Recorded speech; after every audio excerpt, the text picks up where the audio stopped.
आपला प्रोग्राम बघतोय, ज्याला असं वाटतंय कुठेतरी एक कुतूहल आहे अँकरिंग बद्दल, तर एक MC एक अँकरिंग काय असतं जर थोडक्यात तुम्ही त्यांच्यासाठी सांगितलं.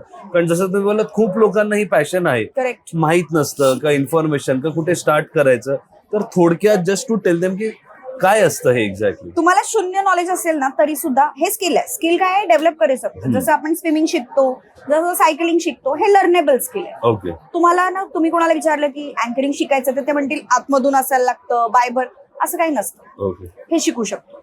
Anchoring ABCD right from the beginning शिकता येऊ शकतं. अँकरिंग बेसिकली जेव्हा तुम्ही इव्हेंट कोणताही इव्हेंट आहे त्याला पॉइंट A पासून पॉइंट B पर्यंत एकदम व्यवस्थितरित्या घेऊन जाणारं एक माध्यम आहे, जे की अँकरिंग आहे. पण अँकर हा खूप महत्वाचा असतो. अँकर can break or make the event. तुमचा इव्हेंट कितपत वरती उचलायचा, कितपत पाडायचा, हे अँकर वरती पूर्णपणे अवलंबून असतं. म्हणून एवढे पैसे देऊन अँकरिंग, मला अजिबात माहिती नव्हतं की अँकरिंगला एवढे पैसे देतात. आज 3-3 लाख रुपये 3 तासाचे अँकर घेणारे अँकर्स आहेत. आणि राईट फ्रॉम द बिगिनिंग म्हणजे तुम्ही 5-6 हजार पासून सुरुवात होते एकदम बिगिनर्स. आता माझे स्वतःचे स्टुडंट जे लाख रुपये चार्ज करतायत, 1200 पेक्षा जास्त स्टुडंट आहेत आतापर्यंत पास आउट झाले 5 वर्षात. आणि आता पण लाईव्ह आमचे एव्हरीडे क्लासेस असतात. गेल्या 5 वर्षांपासून मी अँकरिंगचं कोचिंग करते.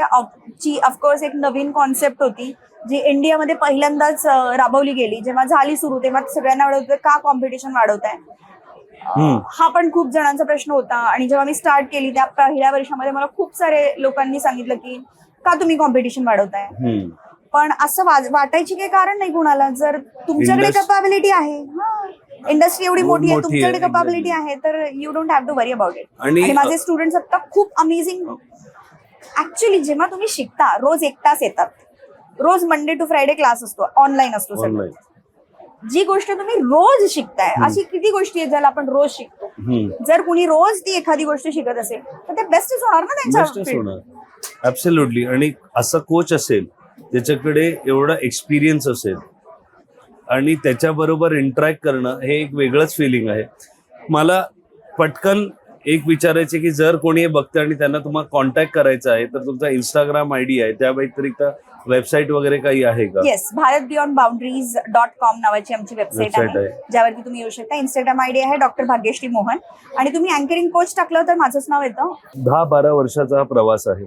तर मला थोडे माइलस्टोन्स आणि हायस की the moment in your career की जेव्हा तुम्हाला वाटलं ठीक आहे नाव आता तुम्ही आलात, काय आठवणी आहेत अशा परफॉर्मन्सच्या, का पहिल्यांदी अशा कुठल्या तरी व्यक्तीला भेटलं की वाटत नव्हतं की अरे आपण अशा व्यक्तिमत्वांना अमिताभ बच्चनला भेटले. मला कधी वाटलंच नव्हतं. मी मिडल क्लास फॅमिली मधून बिलॉंग करते, मला कधीच वाटलं नव्हतं की मला त्यांना भेटायला मिळेल.